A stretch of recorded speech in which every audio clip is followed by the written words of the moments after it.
Hello everyone, what's up? Oh, I'm here already in the place, pero malayo-layo pa rin, so may nauna na sa akin dalawang siklista.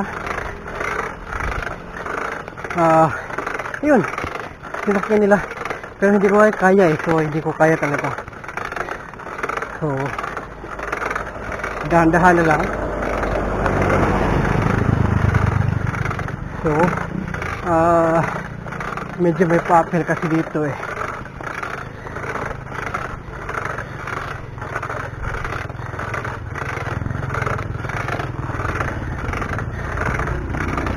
So okay lang naman.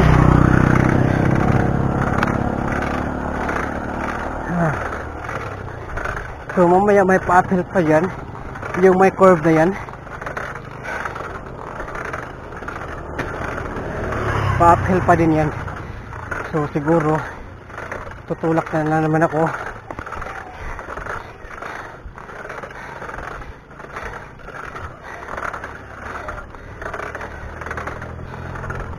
Okay. Ayan nga, tutulak na naman.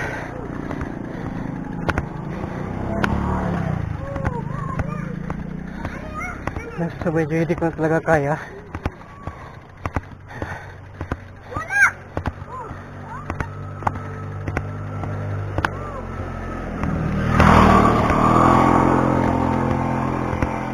So yun o, kita no, papel yan no, hindi ko ito kaya eh, hindi ko ito kaya.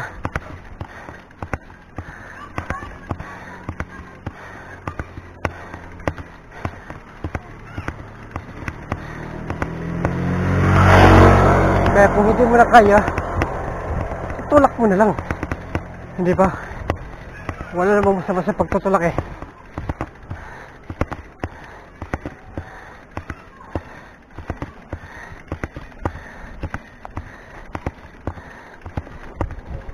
Yun.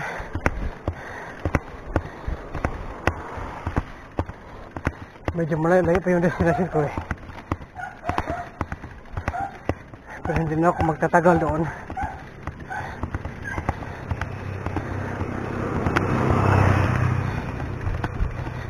Nakayanan yung dalawa yung siklista paakyat dito.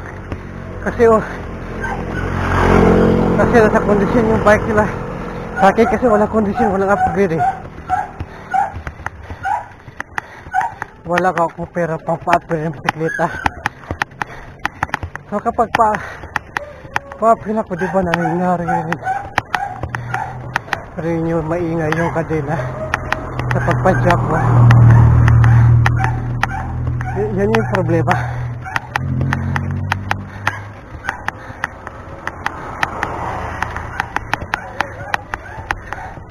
Talagang ano,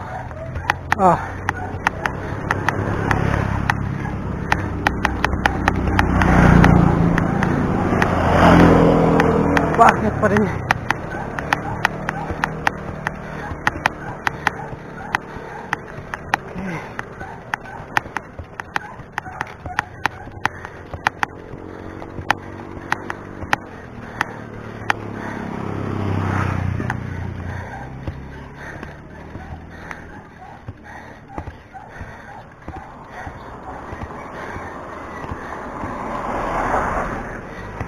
so malayo pa rin eh. So hindi natulog na mong aso.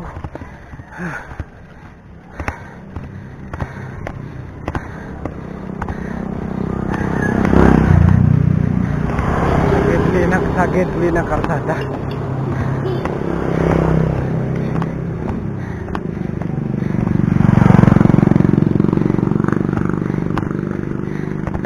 Itong daan na ito ay doon sa kabilang kung ano, doon sa may bahak, lalabas yun sa bahak.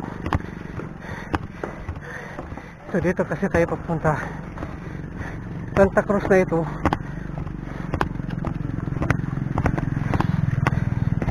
Part pa rin ito ng Yate Ililuan. Yate Ililuan Santa Cruz.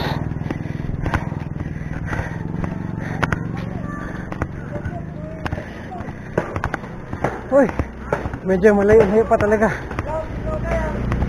Hop, hop!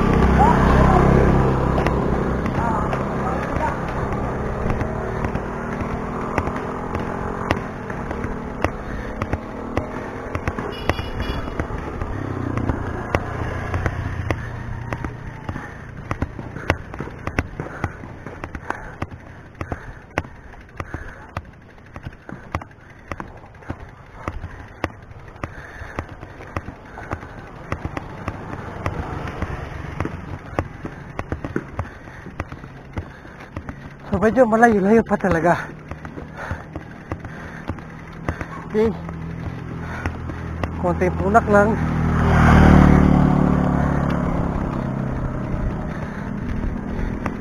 Pero pag uwi mo, pa-downhill na naman.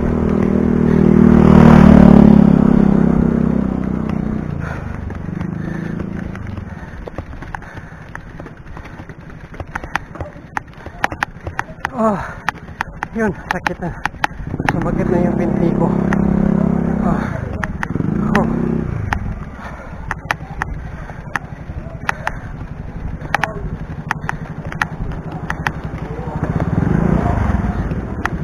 Wala akong pahinga.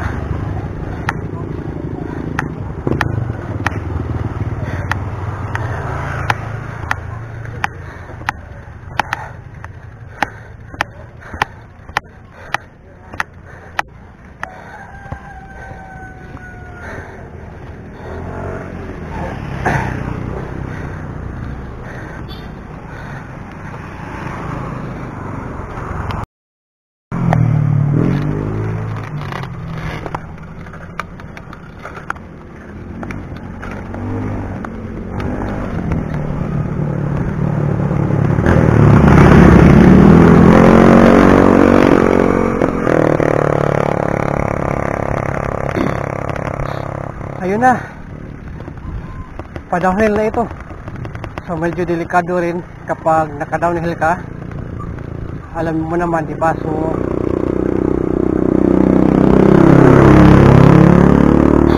more brake talaga, power ng brake. Kasi nga, ito yung blind curve din ito. So medyo may mga motoristang magbabanking. So kailangan doble ingat rin, diba? So talaga delikado din kasi. So kaya napahawak ako ng mahigpit sa brake kasi. So talaga medyo may pagka-downhill din talaga dito. So ayun, medyo hindi na rin dito gaano kaingay kaysa doon sa highway. Kasi nga itong road na ito ay semi-private, semi-public, right? O semi-public o semi-private. So talagang medyo may kita yung motor banking na yun, o diba? So yun, delikado yun, delikado din kasi yun kapag ganyang so pabanking naman doon yun, by blind curve naman, so blind curve yan. So ingat tayo parati sa mga blind curve kasi hindi natin alam yung mga motorista nagbabanking, diba? So delikado talaga yun, delikado talaga sa atin yung mga cyclista. So dapat ingat, at saka kung mayroon tayong horn or busena sa bike, so pwede natin businahan para ma-aware sila na mayroon ding diba? So hindi sa lahat ng pagkakataon na sila na talaga yun. Okay, so yung abot naman sa mga e-bikes, so hindi ko alam kung ano ang sabihin ko. So talagang ito delikado ko delikado kasi dito so may pagka-downhill kasi siya dito, pagkatapos ay parang blind curve na naman siya ulit dito. So kailangan doble ingat na rin kasi blind curve nga. So napaka delikado talaga. So ayun, pa-downhill ulit. So ayun, so kita nyo naman pa-downhill ito. Okay, unlimited downhill ito dito. So papunta tayo doon sa ito, Payag ni Mayang. So nakalimutan ko kasi may coffee station kasi doon. Di na ako magkakape kasi nakakape na kasi ako sa bahay. So tapos na ako magkakape. So 3 naman kasi yun. Okay, medyo may pagka-downhill lang talaga. Yun. May sasakyan na lumabas. So, ayan. So, nakalagay yung slow down, blind curve. So, dito tayo paliko. So, ayun. Okay. At, yun, dapat ingatan. Blind curve, naka-bunking na siya. Ibig sabihin, blind curve na kasi dito eh. So, ayun. So, pauwi ko naman, unlimited pa uphill na naman. So, yun ang dahilan, diba? So, medyo ano talaga dito. So, dahil sa lugar na ito, so, semi-private or semi-public. At saka yun. So, meron kasi nagpupuntahan din dito yun. Nakita yung dalawang siklista kanina. Babae at lalaki, medyo parang couple yun eh. So, married yung dalawa. So, I think husband and wife na nagbibisikleta for physical fit, right? So, exercise na naman yung talagang panghapon eh. So, kaya nga eh. So,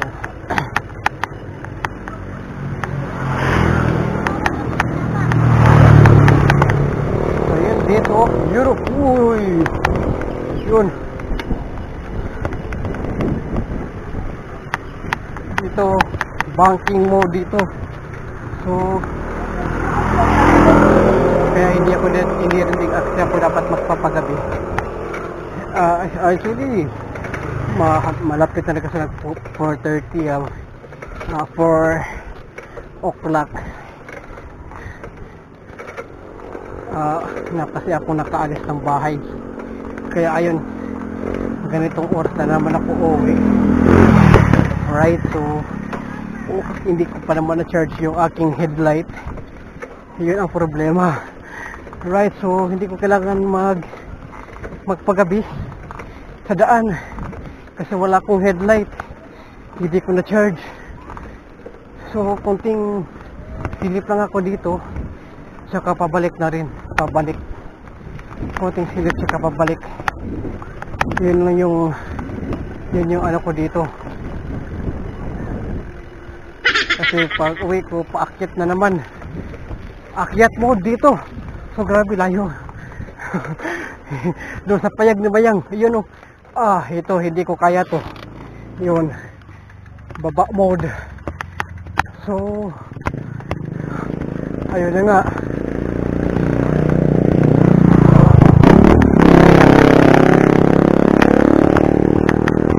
So ito talaga yung problema ko. Hindi na kasi ako katulad ng dati. Ganun pa rin ang dati. Ganun pa rin ako ng dati. Hindi pa rin ako makapag-akyat kapag hindi ko na kaya talaga. So, hindi naman sa sumakit na yung tuhod ko. Yung katawan ko kasi minsan nagsusuko na talaga eh. So, alam niyo na, ganyan talaga yung buhay ng tao. Magkakasakit ka na talaga. Right?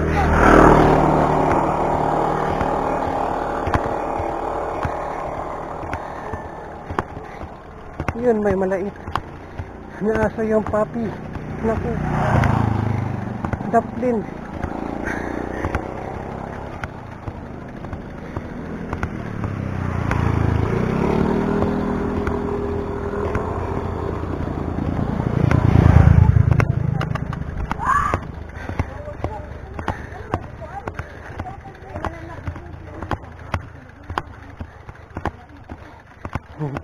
Daming pape dito.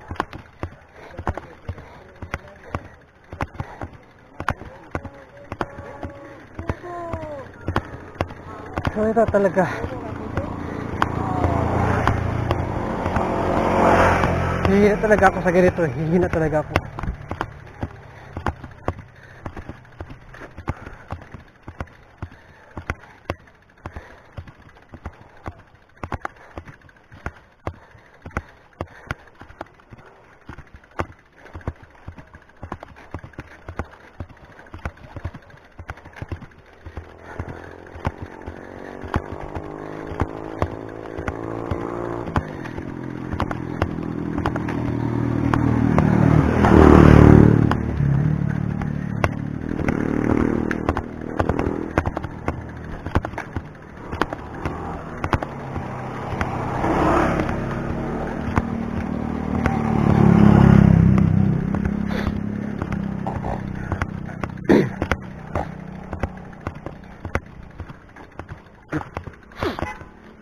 Ah,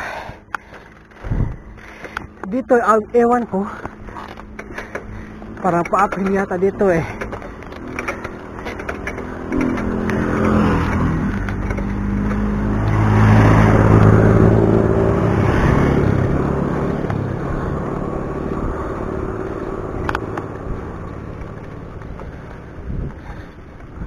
Yung po yung mga motorsiklo hindi mag-iingay, talagang walang ingay. Yun sana dapat eh. Sana plain na yung daan, sana plain.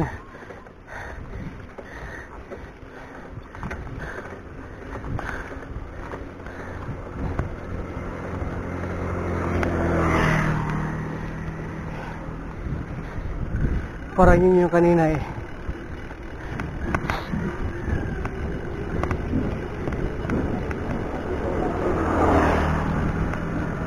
Yun o. Yun o.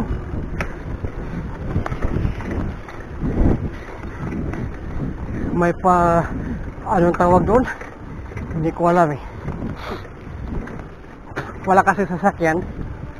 Kaya malaya siya makapag ano talaga sa ginagawa niya. So medyo ma-fog na dito. Bakit ba? Bakit ma-fog dito?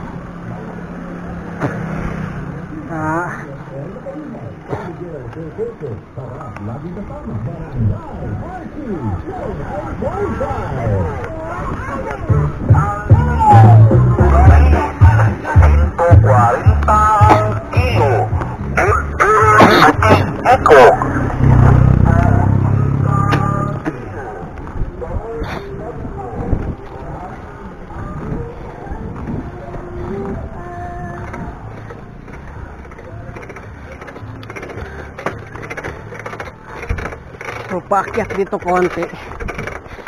Yan yung The Little Greek Santorini dito sa Liloan, Santa Cruz, Niati.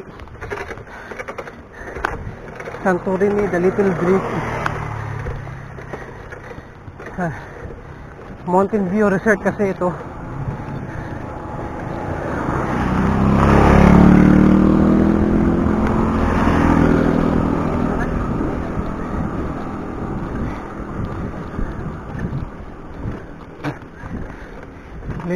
Little Santorini Mountain Resort.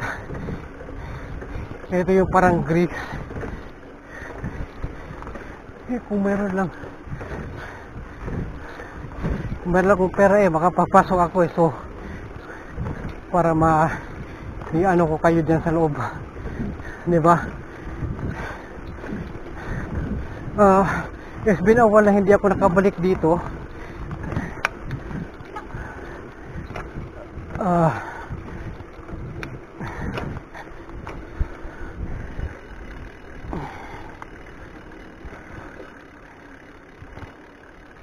So perfect spot sa mga aso na natutulog, diba? So wala gaano sasakyan. Hindi sa gabal para sa kanila, at saka safe din sila. Actually totoo, safety talaga yung mga aso dito eh. So kapag hindi lang nagpapakamote yung iba, right?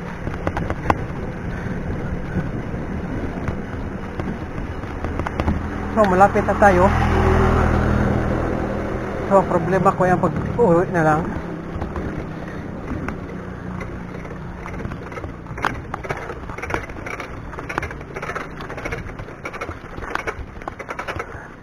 Okay.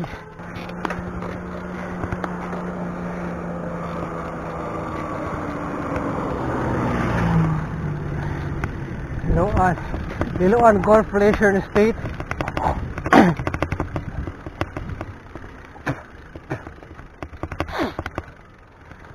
Yun o, ganda na ng daan dito eh. So daan lang muna tayo. Oh, ganda ha, okay. Hindi pa pala to tapos, right?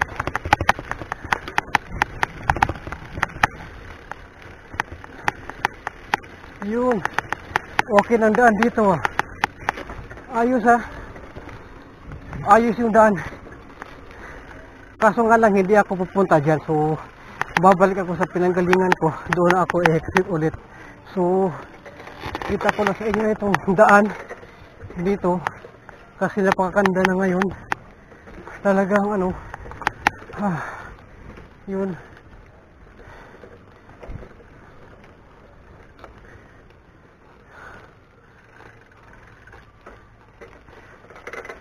Yun, parang walang tao dito sa ano eh, Kapihan Station dito eh. So ayun, silip lang ako. Okay.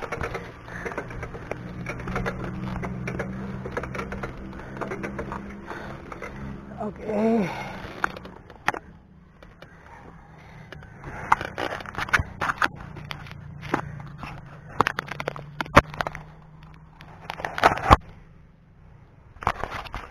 So ayun, nandito na pala ako dito sa ano, lugar kung saan yung may kapihan dito. So yun pala siya dito. Ayan. Kapihan pa pala siya. So hindi na ako pupunta dyan kasi walang tao. At saka hindi naman ano karami. Wala talagang tao. So hindi kasi usual yung oras kayo na ano. So pang leisure na talaga ngayon. So ayun, mapapahinga lang ako sandali para babalik yung lakas ko para pagbabalik ko mamaya. Okay, so stay tuned for a while. At saka why not picture taking mo dito sa bagong daan. Okay, so I think ito papunta itong ano, papunta itong Bahak Latabon or Liloan. Kaya nga may daan dito, so pa-exit doon sa kabila, right? So stay tuned for a while. Okay.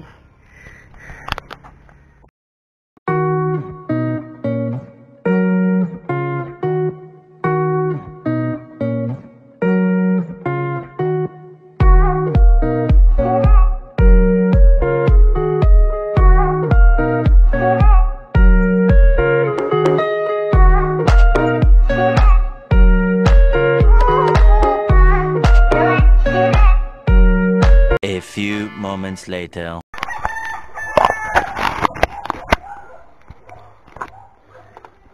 All right.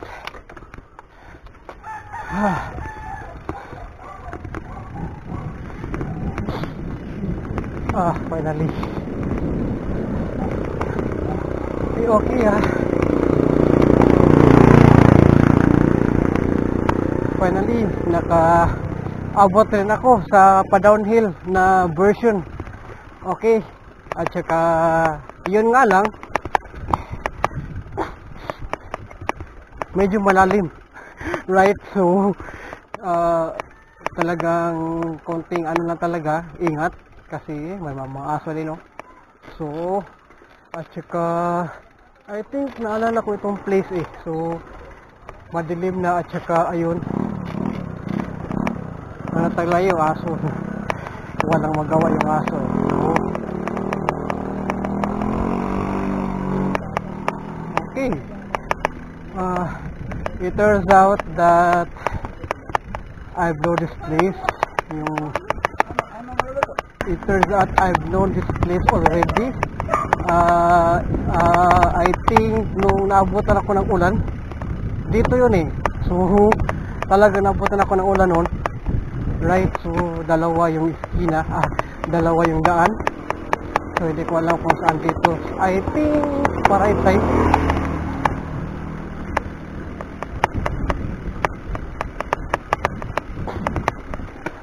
Okay. Asa para Bahak? Salamat. Okay.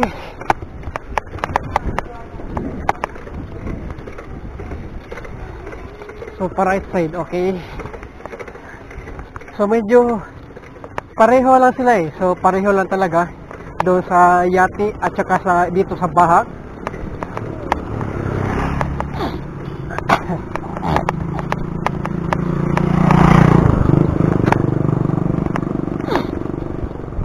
So medyo okay na rin itong daan dito. Medyo okay itong daan kaysa doon sa Yati, Santa Cruz. Talagang may pa downhill, pa uphill, downhill, uphill. Pero dito downhill, unlimited downhill. Pero patag ito eh. So hindi naman siya gaano kalalim yung downhill dito. medyo okay siya dito kaysa doon sa Yati Santa Cruz. So medyo dito medyo may kalayuan lang kasi lagpas na kasi ito sa Yati itong bahag eh. So ibang barangay kasi itong bahag, right? So yun, unlimited downhill. Ang ganda ng pakiramdam, right? So maginaw at malamig dito, right? So malamig, napakalamig dito, right? So yun nga so yun nga, right?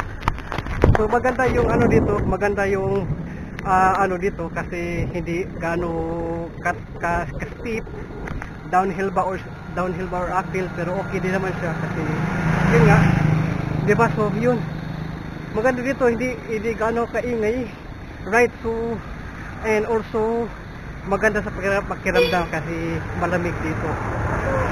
Okay, so stay tuned kasi pa ako dito kasi may paka-downhill siya. So okay, so may paka-downhill kasi siya dito, so kaya ayun, need to mount my camera again ito dito. Maganda. So binasinahan ako ng sasakyan kasi hindi ako nakatingin kasi nakafocus kasi ako sa camera. So ay pasensya na ako. Okay.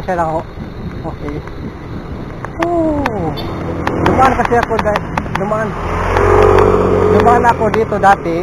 So slow down, accident prone area. So dapat slow down talaga. Medyo kasi siya na daan. So talagang yung mga motorista, mga motorcycle riders ay nagpapapiling kamote dito. Okay, ito blind curve. Okay, ingat tayo sa blind curve. May blind curve pa doon. So ingat pa din sa blind curve. So at saka watch out din sa mga aso kasi yung mga aso hindi kayo tinatakbuhan, hindi kayo sinusugot kapag hindi nyo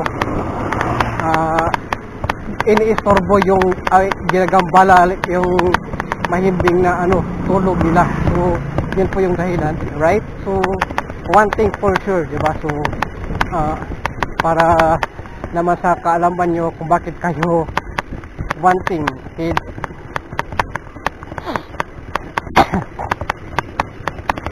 Bakit kayo sinusugod ng aso? Dahil may na sense sila na hindi tama, right?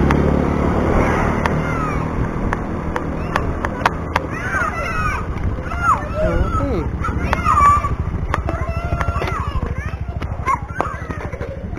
Lataban Stage. Oh, nice ha. Okay. May bago na naman na subdivision or village dito.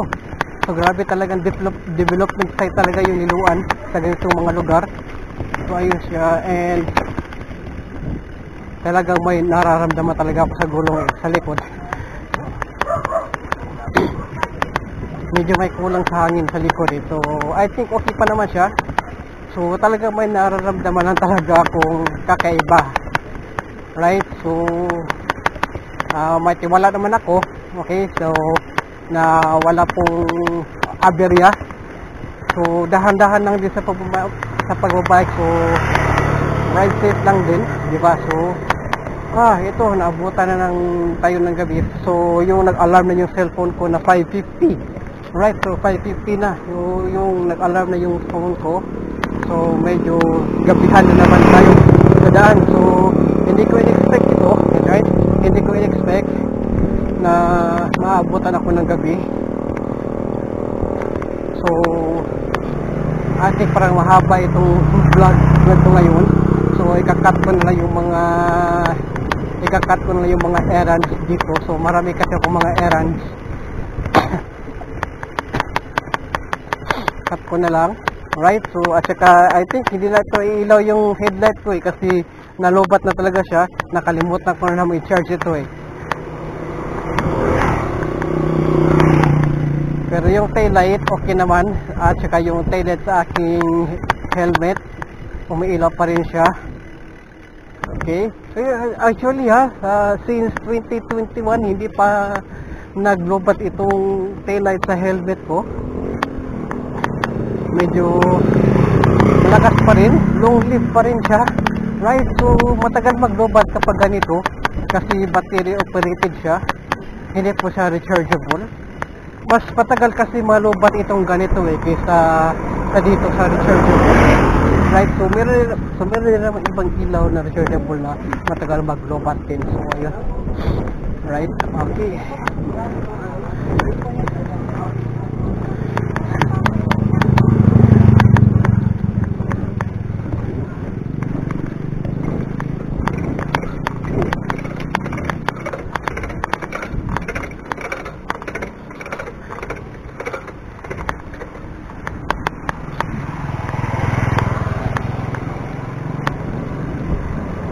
Cut ko muna rito yung video ko, okay? Much later. Okay, so I think that's all gonna wrap up for today. So, kita ba dili magabian sa nga akong ground trip.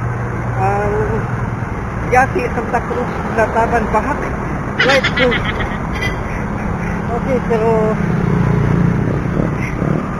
naman po ni reason ako pag-bike para mabalik po na ko ang kusog sa tuhod, pero I think hindi masiguro ang tuhod na problema. Ang ako masiguro ang bike na problema dire. So siguro need to upgrade talaga ang bisikleta ko. So nagamukin siguro niya ako ang bike ko. Oo nga makagal-kagal yung kadena ko pagpadyak. Yes, kung narinig yun diba kapag pa-uphill ako, I think narinig nyo naman narinig nyo naman diba kapag pa-uphill ako, yung kadena pagpadyak ko umiingay siya. Right, so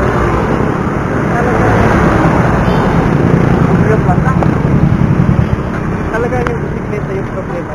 Right, yung bisikleta talaga ko need to upgrade. Kaso nga lang, hindi pagpapayos, kaso nga lang, walang pera. So, ayun,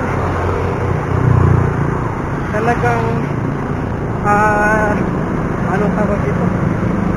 Sakripisyo muna ako dito.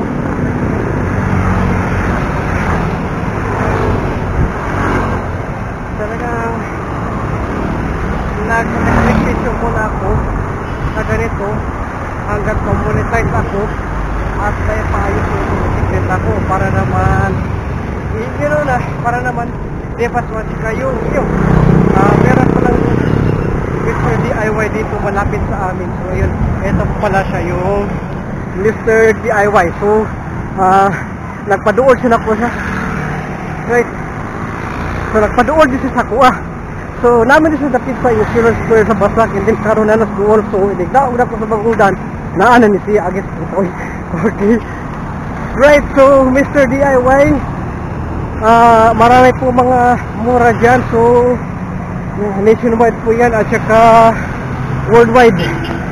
Right, so I think that's all for this vlog, and I'm gonna wrap it up. So thank you so much, and also please don't forget to subscribe, okay? Thank you, and see you again on my next video.